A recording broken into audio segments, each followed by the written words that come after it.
Hi, welcome to Maths with Teacher MJ. In this lesson, we are going to solve this nice SAT question. Very simple but beautiful. But what should we do to solve this question? The question says square root of x plus square root of x equals square root of 12. Okay, to solve this question, I want to use a very simple rule. It says a rule from primary one, mathematics primary one, right? It says a plus a equals 1a plus 1a equals 2a. Right, I'm going to use this rule to start the solution.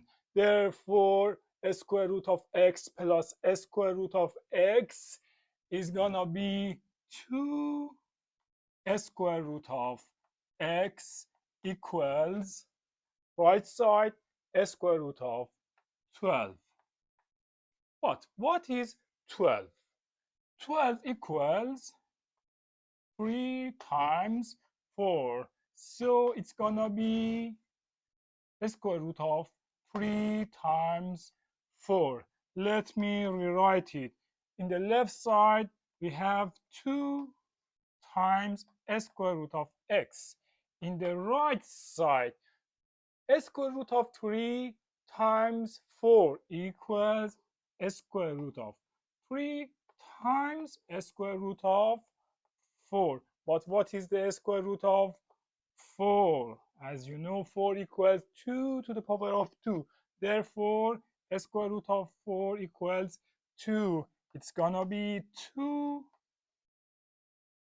times square root of x equals 2 times square root of 3.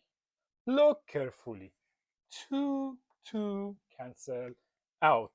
Square root of x equals square root of 3. Now, can you guess what is the answer?